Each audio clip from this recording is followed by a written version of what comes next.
നമസ്കാരം. ഞാൻ മുഹമ്മദ് കുട്ടി. നമ്മുടെ നാട്ടിൽ നടക്കുന്ന കാർഷികോത്സവങ്ങൾ എത്രത്തോളം പ്രയോജനകരമാണ്, അതോ ഇത് വെറും ധൂർത്തിൻ്റെ പ്രതീകമാണോ? നമുക്ക് പരിശോധിക്കാം. ഓരോ വർഷവും കളമശ്ശേരിയിൽ നടക്കുന്ന കാർഷികോത്സവം കർഷകർക്ക് വേണ്ടിയുള്ളതാണെന്നാണ് നമ്മൾ വിശ്വസിക്കുന്നത്. എന്നാൽ സത്യത്തിൽ ഈ ഉത്സവങ്ങൾ ആർക്കാണ് ഉപകാരപ്പെടുന്നത്? കർഷകർക്കോ അതോ രാഷ്ട്രീയക്കാർക്കോ? ഈ കാർഷികോത്സവത്തിൻ്റെ പേരിൽ പൊതുഖജനാവിൽ നിന്ന് ലക്ഷക്കണക്കിന് രൂപയാണ് ചെലവഴിക്കുന്നത്. വലിയ സ്റ്റാളുകൾ ഉണ്ടാക്കാൻ, അലങ്കരിക്കാൻ, കലാപരിപാടികൾ നടത്താൻ, വേദി ഒരുക്കാൻ, ഇതിനൊക്കെയാണ് ഈ പണം ഉപയോഗിക്കുന്നത്. ഈ പണം ശരിക്കും ആർക്കാണ് നൽകേണ്ടിയിരുന്നത്? കടം കയറി ആത്മഹത്യ ചെയ്യുന്ന കർഷകർക്ക്, അല്ലെങ്കിൽ ഉഴവുചാൽ തകർന്ന അവരുടെ കൃഷിയിടങ്ങൾ നന്നാക്കാൻ. ആ പണം കൊണ്ട് എത്രയോ കർഷകരുടെ ജീവിതം രക്ഷിക്കാൻ സാധിക്കുമായിരുന്നു. ഈ ഉത്സവങ്ങൾ ശരിക്കും കർഷകരുടെ ഉന്നമനത്തിന് വേണ്ടിയുള്ളതാണെങ്കിൽ അത് അവരെ സഹായിക്കുന്ന പ്രവർത്തനങ്ങൾക്ക് മുൻഗണന നൽകേണ്ടതല്ലേ? പുതിയ വിത്തുകൾ നൽകുക, ജലസേചന സൗകര്യങ്ങൾ മെച്ചപ്പെടുത്തുക, കർഷകർക്ക് അവരുടെ ഉൽപ്പന്നങ്ങൾ വിൽക്കാൻ ഒരു സ്ഥിരം മാർക്കറ്റ് ഉണ്ടാക്കുക, ഉൽപ്പന്നങ്ങൾക്ക് നല്ല വില ലഭിക്കുക. എന്നാൽ നമ്മളിവിടെ എന്താണ് കാണുന്നത്? വെറും വിനോദങ്ങൾ, സിനിമാ താരങ്ങളുടെ പരിപാടികൾ, വലിയ കച്ചവട സ്ഥാപനങ്ങളുടെ സ്റ്റാളുകൾ. ഇവിടെ കർഷകന്റെ ദുരിതങ്ങൾക്കാരും വില നൽകുന്നില്ല എന്നതാണ് വാസ്തവം. കളമശ്ശേരി കാർഷികോത്സവം ഒരു വെറും ധൂർത്താണ്, ജനങ്ങളുടെ പണം പാഴാക്കുന്ന ഒന്ന് മാത്രം. ഇത് കർഷകരുടെ പേരിലുള്ള ഒരു പൊതുപരിപാടിയാണോ അതോ രാഷ്ട്രീയക്കാരുടെ പ്രശസ്തിക്കുള്ള വേദിയാണോ? കളമശ്ശേരിയിലെ കാർഷികോത്സവം കേൾക്കുമ്പോൾ തന്നെ നമ്മുടെ മനസ്സിൽ നിറയെ നല്ല പ്രതീതി ഉണ്ടാകും, അല്ലേ? എങ്കിൽ കളമശ്ശേരി കാർഷികോത്സവം ഇതിൽ നിന്നെല്ലാം വ്യത്യസ്തമാണ്.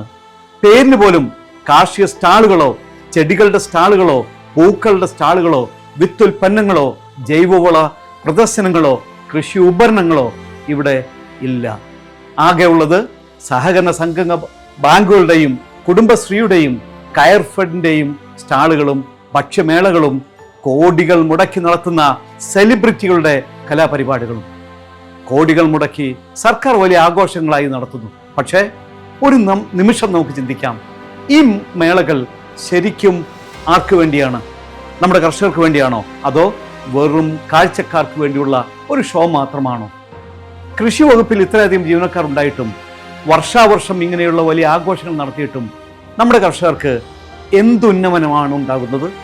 കൃഷി ലാഭകരമല്ല എന്ന് പറഞ്ഞ് നമ്മുടെ കർഷകർ കൃഷി ഉപേക്ഷിക്കുമ്പോൾ അവർക്ക് വേണ്ടി കൃഷി വകുപ്പ് എന്ത് ചെയ്യുന്നു? വ്യവസായ മന്ത്രി നടത്തുന്ന ഈ മേള കൃഷി വകുപ്പിൻ്റെതോ അതോ വ്യവസായ വകുപ്പിൻ്റെതോ?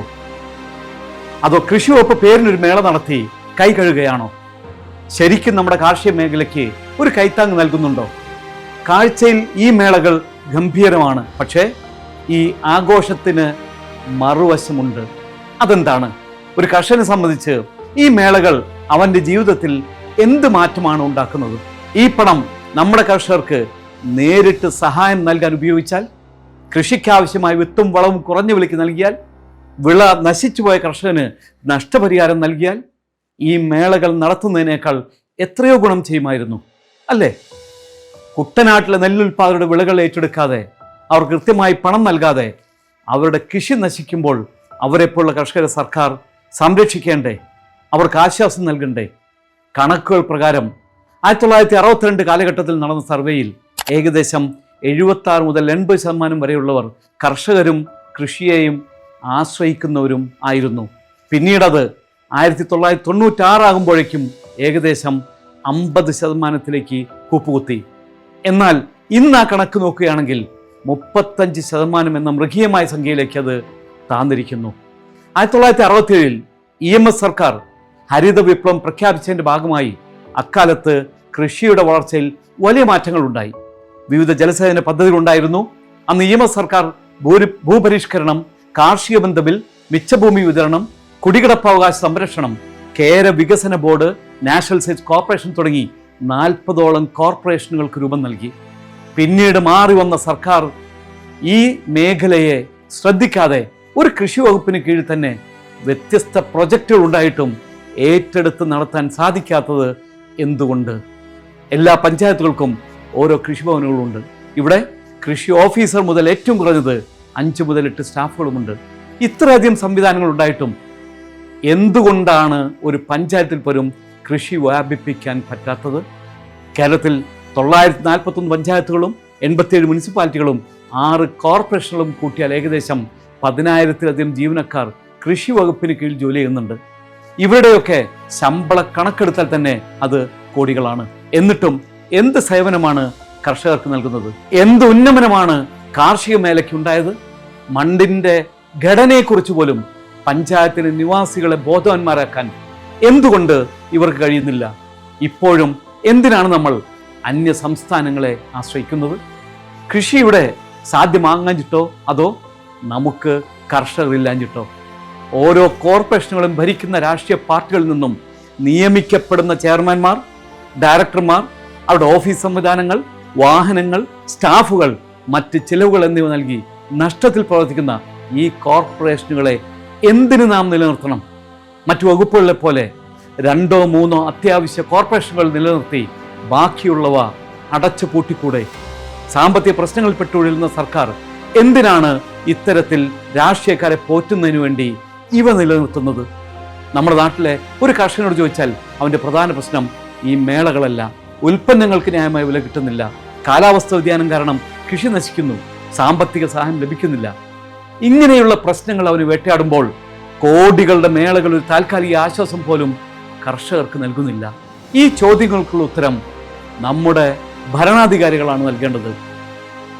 മാറി മാറി വരുന്ന സർക്കാരുകൾ നഷ്ടം സഹിച്ചും ജനങ്ങളുടെ നികുതിപ്പണം കൊണ്ട് ദൂർത്ത് നടത്തി ഭരണത്തിന് വേണ്ടി രാഷ്ട്രീയക്കാരെ തീറ്റിപ്പോറ്റുന്ന ഈ സംവിധാനത്തിന് ഒരു മാറ്റം അനിവാര്യമല്ലേ? ആ മാറ്റത്തിനായി നമുക്കൊന്നു ചേരാം. ഈ വിഷയത്തിൽ നിങ്ങളുടെ അഭിപ്രായങ്ങൾ എന്താണ്? നിങ്ങൾക്ക് പരിചയമുള്ള കർഷകൻ ഈ മേളയെക്കുറിച്ച് എന്ത് പറയുന്നു? ഇതൊരു ചർച്ചയുടെ തുടക്കം മാത്രമാണ്. നിങ്ങളുടെ വിലയേറിയ അഭിപ്രായങ്ങൾ ഞങ്ങൾക്ക് ആവശ്യമാണ്. ഈ മാറ്റത്തിന് കേരളത്തിനെ മാറ്റിയെടുക്കുന്നതിനായി നിങ്ങളുടെ ഓരോ അഭിപ്രായങ്ങളും ട്രയാങ്കിളിലേക്ക് നിങ്ങൾ അറിയിക്കുക.